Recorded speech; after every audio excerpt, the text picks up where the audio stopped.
Let's get right to NBC News international correspondent Raf Sanchez, who's in Jerusalem for us. Raf, tell us, if you can, where they were found. I believe they were in a tunnel. Was it in Rafah? Was it in the north? What can you tell us?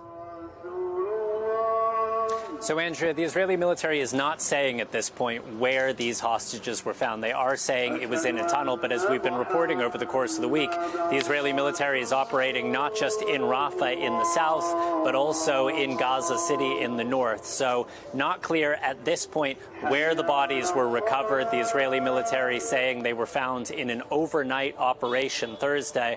But you can see on your screen there the 3 people, hostages. They were all killed on October 7th, according to the Israeli military, as they attended that Nova Music Festival just a couple of miles from the Gaza border. Now, Shani Luke, in the middle of your screen, is a name that you might remember. She was a German-Israeli citizen, 23 years old, and very, very graphic images of her body surfaced in the early hours of October 7th as it was being driven into Gaza. Now, Israel has been confident for a while that Shani was killed on October 7th. They found some of her remains shortly afterwards, but it is now only just now that her body has been recovered.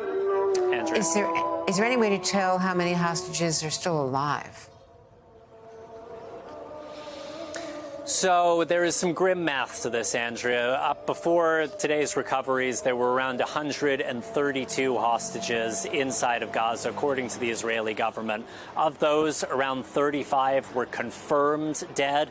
Israel has a variety of methods for confirming whether or not hostages are living. It comes from intelligence, it comes from forensics, it comes from interviews with released hostages. The real number of dead hostages is likely to be significantly higher than that 35 or so, which is the official statistic at this time. Andrea. And also a little bit of good news. The medical group of doctors, nurses, medical technicians, Americans did get out. They'd been trapped inside Gaza doing heroic work, but wanting to get out, and they were trapped since the border closings a week and a half ago, 2 weeks ago. But they were apparently they were able to get out. Negotiations between the U.S. and Israel to try to get them safe passage, right? Yeah, that's exactly right, Andrew. So this is a group of 20 American medical volunteers. Many of them were working at the European Hospital in Han Yunis. They were trapped inside of Gaza following the closure of the Rafah crossing after Israeli forces seized that crossing a little more than 10 days ago. And today they were able to leave through Kerem Shalom into Israel.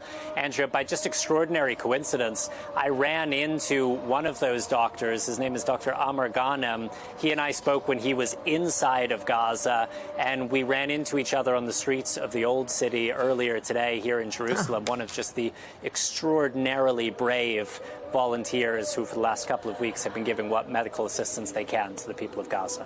Andrew.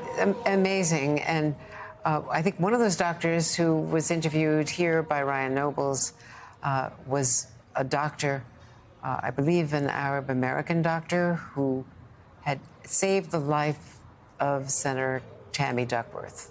Was he one of those who actually got out today? I think so, Dr. Hamia.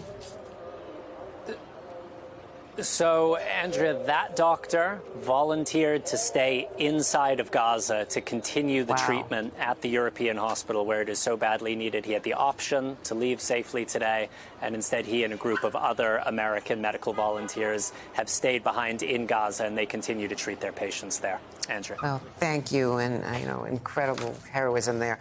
And I should say, as people know, Senator Duckworth's life was saved during the war when she was injured grievously in a helicopter crash in Iraq as a pilot. Thank you very much, Raf Sanchez.